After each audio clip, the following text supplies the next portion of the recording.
De hecho, fue Sanballat el que fue en contra de los trabajadores allí, atacándolos e intentando impedir que los obreros pudiesen reconstruir el muro. Dice que tenían una espada en su mano y el azadón en la otra. Literalmente lo que sucedió fue que la mitad del pueblo se ocupó de la seguridad mientras la otra mitad trabajaba construyendo. Luego se cambiaron los puestos varias veces hasta que la brecha quedó sellada. Estos fueron los tiempos de angustia durante los cuales se hizo. Pero vemos que desde que se proclamó el mandamiento hasta el Mesías, el príncipe, pasaron literalmente 7 Shevuas y 3 veintenas y 2 Shevuas, un total de 69 Shevuas, 69 semanas de años, 483 años, y dice que después de 3 veintenas y 2 semanas el Mesías será cortado, pero no por sí mismo. Fue en el año 483 cuando mataron al Mesías. Fue cortado, pero no por sí mismo. Vemos que cuando fue cortado o eliminado, su sangre fue derramada para la remisión de los pecados, con el fin de hacer reconciliación por la iniquidad. Su sangre ungió el altar más sagrado sobre el planeta Tierra, el Arca del Pacto. Vemos que eso sucedió en la Pascua, el 14 de Aviv del año 4029. Fue entonces cuando fue ungido el más sagrado. Luego continúa diciendo, el pueblo de un príncipe destruirá la ciudad y el santuario, su fin llegará como una inundación, y hasta el fin de la guerra durarán las devastaciones. Y vemos que después dice que el Mesías fuese cortado. 40 años después, el ejército romano pasó por allí y destruyó literalmente la ciudad y el santuario, lo cual fue el cumplimiento de lo que había dicho Yahshua: no quedará piedra sobre piedra en ese templo. El santuario fue literalmente derribado, no quedando una piedra sobre otra. Todo cuanto queda allí en Jerusalén hasta el día de hoy son las piedras que formaban la muralla de retención, sin que quede nada del templo allí. No queda ni una sola piedra allí arriba. Solo se han encontrado fragmentos, pedazos individuales, y han sido muy pequeños y difíciles de reconstruir, de modo que de nuevo nos presenta un poco más de evidencia, pero este no es el argumento principal de lo que está diciendo el ángel. Continúa diciendo, y él, por otra semana más, confirmará el pacto con muchos.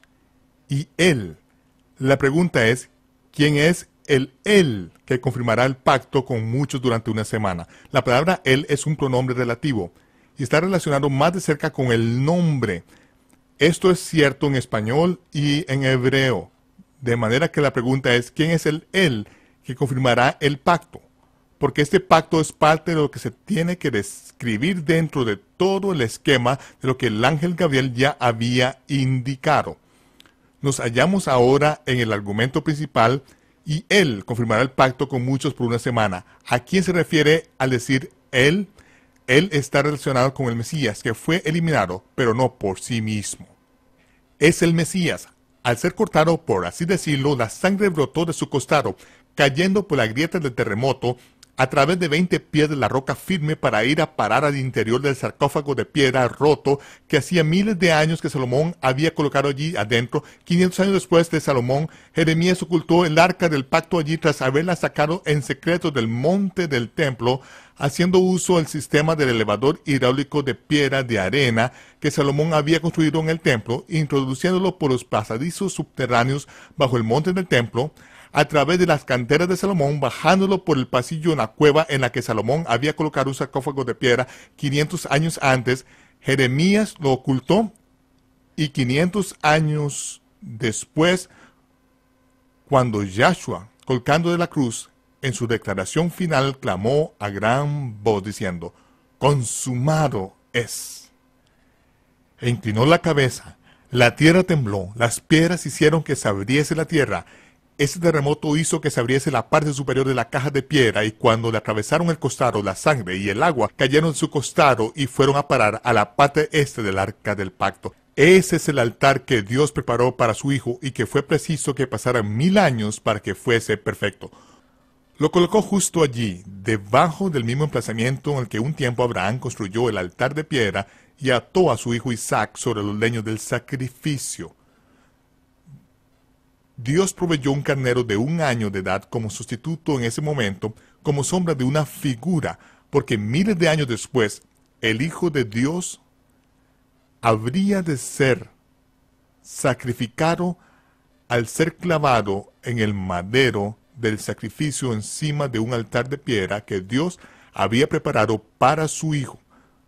De tal modo que cuando la sangre del Mesías se derramase sobre el altar más sagrado de todo el planeta Tierra, el arca del pacto, el altar de oro de sacrificio, en el momento en el que el Mesías fuese cortado, pero no por sí mismo, sino por nuestros pecados. Y su sangre fue derramada como la expiación por nuestra iniquidad y nuestro pecado.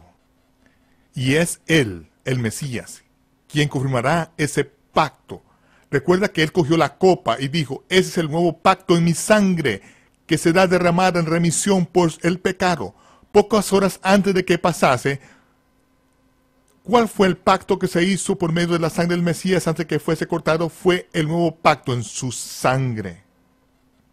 Tal y como dice en Efesios, la enemistad que fue sembrada en nuestra carne, la enemistad que tiene el hombre natural en contra de los mandamientos de Dios, recuerda que es un hombre natural, que no se somete a sí mismo a los mandamientos de Dios, porque tiene enemistad contra sus mandamientos y no desea obedecerlos. Estando enemistado contra el plan de Dios, dice que esa enemistad fue clavada en la cruz, que esa animosidad en contra de su ley y sus mandamientos fue clavada en la cruz. Esa enemistad fue clavada. Y a menos que los hombres nos enseñen a tener enemistad, una vez que el Mesías ha clavado esa enemistad en la cruz, nuestra reacción natural es, si me amas, guarda mis mandamientos. Esa es nuestra reacción natural. A menos que estemos envenenados por la religión que nos envenena porque los hombres establecen normas y reglamentos, doctrinas y mandamientos, prefiriendo tenernos encarcelados, controlados por sus normas y reglamentos, que ser libres en el Mesías para amarle y guardar sus mandamientos, porque deseas hacerlo, no porque esté en tablas de piedra, sino porque ha quedado escrito en tu corazón, al igual que Ruth.